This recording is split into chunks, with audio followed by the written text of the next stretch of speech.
Hello सादा people, आज हम लोग बात करेंगे मेरी एक और फेवरेट फिल्म के बारे में जिसका नाम है राउडी राठौड़। और ये मूवी कोई मामूली मूवी नहीं है। न जाने कितने चोरों को इस मूवी ने इंस्पायर किया होगा, क्योंकि चोरी करना तो इस मूवी में इतना कूल दिखाया गया है कि आपको सिखाया जाता है कि एक पुलिस वाले का काम पुलिस से ज्यादा चोर अच्छे से कर सकता है। तो देखने वालों, अगर आप अपने बच्चों का फ्यूचर अच्छा चाहते हो तो उनको इस मूवी से दूर रखो, वरना इसको देखने के बाद वो कहते फिरेंगे कि my aim in life is to be a चोर। वैसे जोक्स अपार्ट, ये मूवी एक सपने की तरह है। नहीं, तारीफ नहीं कर रहा हूँ। जैसे सपने में होता है ना कि कोई रूल नहीं है, कोई कैलकुलेशंस भी नहीं है। एक सेकंड आप अपने घर पे बैठे होते हो तो दूसरे सेकंड किसी सड़क पे लेटे होते हो, तो अगले ही पल किसी से लड़ रहे होते हो। So just like that, only excluding your weight dreams, ये मूवी भी आपको एक सपने की तरह ही लगेगी, क्योंकि हमारे हीरो गाना करीना के साथ गा रहे होते हैं, नाच मिस्टर विजय के साथ रहे होते हैं, और इतने बड़े बड़े लोगों के साथ इतने क्लोज कनेक्शंस होने के बाद भी इनको हीरोइन मिली है सोनाक्षी सिन्हा। और स्टोरी, डायरेक्टर प्रभु देवा के दिमाग में जो भी सीन देखने का ख्याल आता है वो फिल्म में डाल देते हैं, बिना ये सोचे कि इससे फिल्म पे क्या असर पड़ेगा। मतलब पानी चाहिए तो बारिश कर देते हैं, चोर को पुलिस बना देते हैं, एक खतरनाक विलन से कॉमेडी करवाने लगते हैं, और हथियारों के साथ इन गुंडों पे मधुमक्खियां छोड़ देते हैं। ये क्या है? वेल, ये सारी चीजें मैं आपको फिल्म की स्टोरी के साथ डिटेल में बताऊंगा, जो कि अब हम शुरू करने वाले हैं। तो फिल्म की शुरुआत होती है एक ऐसे सीन से जिसे देखने के बाद आप अपने आप को एक हॉरर मूवी के लिए तैयार कर लेते हो, जहाँ पे ये छोटी बच्ची रात के टाइम पे इस हॉस्पिटल में अकेली बैठी होती है और इस डॉक्टर से ये कन्वर्सेशन करती है। बहुत अच्छा है। किसने गाया है? मेरी माँ ने। आपकी माँ कहाँ है?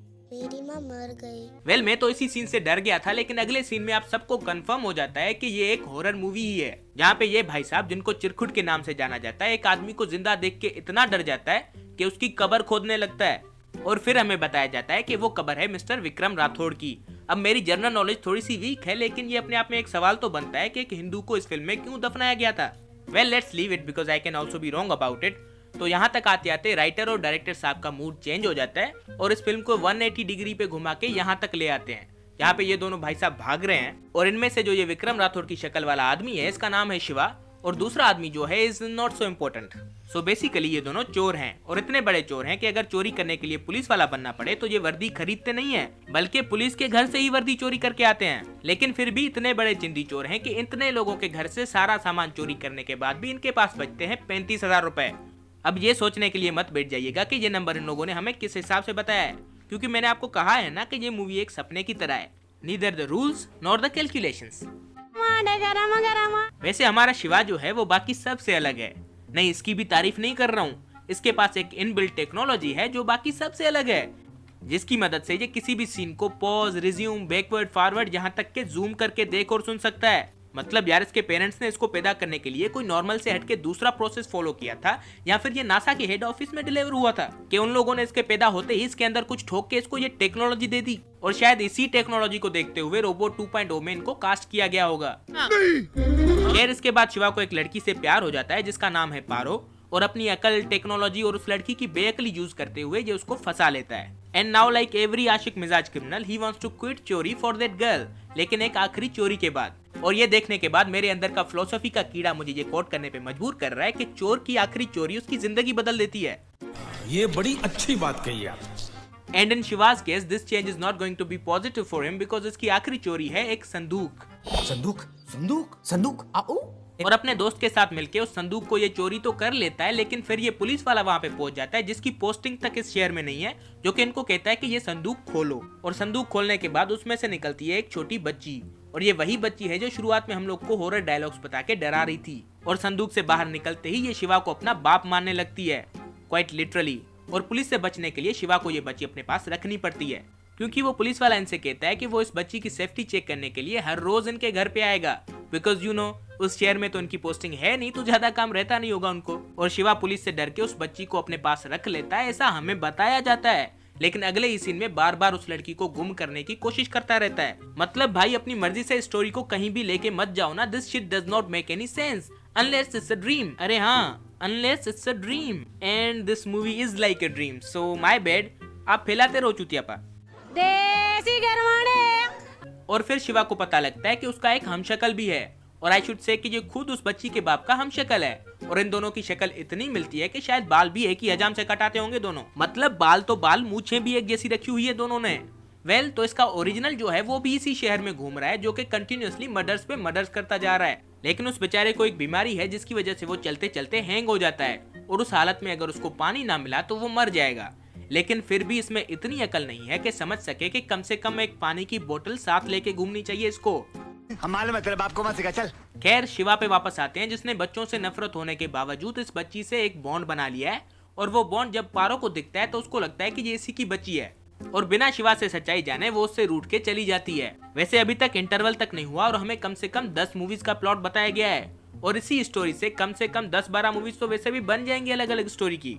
और शायद यही वजह है कि इस एक स्टोरी पे बनने वाली मूवीज की लिस्ट इतनी लंबी है, विद द लाइक्स ऑफ प्रतिघाट, वीर मधाकरी, सुरुथाई, उल्टा पुल्टा, विक्रम सिंह और यहाँ तक कि एक मूवी तो ऐसी है जिसका नाम एक्शन जैस्मिन है और उसमें मेन कैरेक्टर एक लेडी प्ले कर रही है।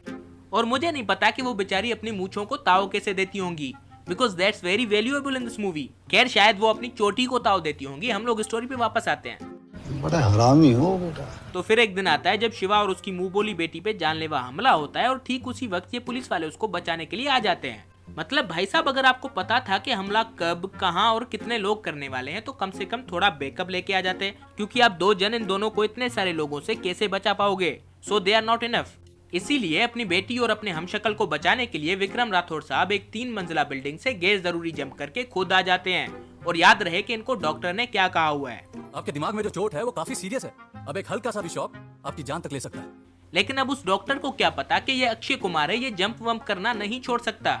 खैर तो अपनी बेटी और हमशक्ल को छुपाने के बाद ये भाई साहब कहते हैं, जिसने भी ये सोचा कि मैं डर गया वो साला अर्थी पे अपने घर गया। अबे अर्थी क्या तेरे को उबर सर्विस लग रही है जिसपे ये लोग घर जाएंगे? वो घर जाने के लिए नहीं होती, शमशान घाट जाने के लिए होती है। खैर उन लोगों से लड़ते हुए राठौड़ साहब की बीमारी उनको हैंग कर देती है और वो गिर जाते हैं। और फिर थोड़ी देर पहले जो ये सूरज आपकी आंखों में लाइट मार के आपको तंग कर रहा था, वहाँ पे बादल आ जाते हैं, बारिश शुरू हो जाती है, ये वापस से उठ जाते हैं। लेकिन इतनी देर में भी ये जयकांत शिकरे का आदमी उसको मार नहीं पाता। क्या गुंडा बनेगा रे तू? तो क्योंकि तुम लोग उसको नहीं मार पाए तो अब मरो। और राठौड़ साहब इन सबको मारने के बाद एक और चीज मारते हैं, डायलॉग। जो मैं बोलता हूँ वो मैं करता हूँ। And then he is hospitalised. और हॉस्पिटल में शिवा के तोते उड़े हुए हैं और वो जानना चाहता है कि ये सारा चूतियापा आखिर है क्या। तो ये भाई साहब उनको स्टोरी समझाएंगे। अंदर आईसीयू में जिंदगी और मौत के बीच जूझ रहा है। 100 साल जिंदा रहने के लिए। अबे बताने को बोला है, डरा क्यों रहा है? अगर मैं शिवा होता ना तो तेरे से तो कभी नहीं सुनता था मैं ये स्टोरी। तो एक काम कर, तू रहने दे, ये सारा फ्लैशबैक मैं खुद सुना दूंगा ऑडियंस को। So this is from 6 months ago in a village called Deogarh, जहाँ पे एक गुंडा रहता था और उसका नाम था बापजी। और वो लिटरली पूरे गांव का बाप था। मतलब गांव के सारे ही लोग उससे डरते थे। और उसका बायोलॉजिकल बेटा तो इतना कमीना था कि पुलिस वालों की बीवियां किडनैप करके आता था। और ऐसा ही एक इंसिडेंट हुआ था इन भाई साहब के साथ, जो हमें पहले स्टोरी बताना चाह रहे थे। लेकिन फिर देवगढ़ में ट्रांसफर होता है मिस्टर विक्रम राठौड़ का as a assistant superintendent of police. और इस गांव में कदम रखने के 5 मिनट बाद ही वो बापजी के गुंडों को धो देता है। फिर थोड़ी देर बाद जब ये भाई साहब अपनी दुख भरी दास्तानों से बताते हैं तो उसके चलते ये इसकी बीवी को रेस्क्यू और बापजी के बेटे को अरेस्ट कर लेता है। अब इतनी खतरनाक लाइफ होने के बाद भी भाई साहब का डर सिर्फ एक ही है, जब मौत मेरे सामने आए तब मैं डरा हुआ न लगूं। बस मेरा हाथ मेरी मूंछ को ताव दे रहा हो। बंद करो हाथ जोड़ के। मैं मतलब भाई साहब की 7-8 साल की एक बेटी है, लेकिन इनको ये टेंशन नहीं है कि इनके मरने के बाद उसका क्या होगा। लेकिन टेंशन और डर इनको ये है कि मरते वक्त कहीं अपनी मूंछों को ताव देने में फेल ना हो जाएं। What is this obsession with your मूंछें यार? वेल कोर्ट को लगता है कि बापजी का ये नालायक बेटा जो है वो मासूम है, इसलिए वो उसको छोड़ देते हैं। और कोर्ट को ये चूतिया लगता भी कैसे नहीं, जरा इसकी ड्रेसिंग देखो जो ये कोर्ट रूम में पहन के गया था। खैर छूटने के फौरन बाद वो रात को एक आइटम सॉन्ग पार्टी रखता है जिसमें विक्रम राठौड़ को भी बुलाते हैं ये लोग। और राठौड़ साहब फिजिक्स का सारा ज्ञान यूज करते हुए इस पागल को लटका के मार देते हैं। और उसके बाद जाके फाइनली मिस्टर बापजी को याद आता है कि उसका एक भाई भी है जिसका नाम है टिटला। वैसे कैसे कैसे नाम सोच के आते हैं ना यार, ये सुन के ही लगता है कि विलन का नाम है टिटला।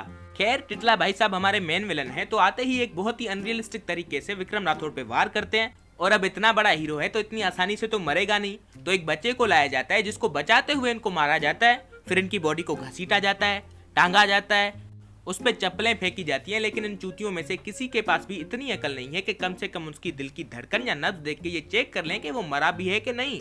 सो बच्चों, you can see how important the education is.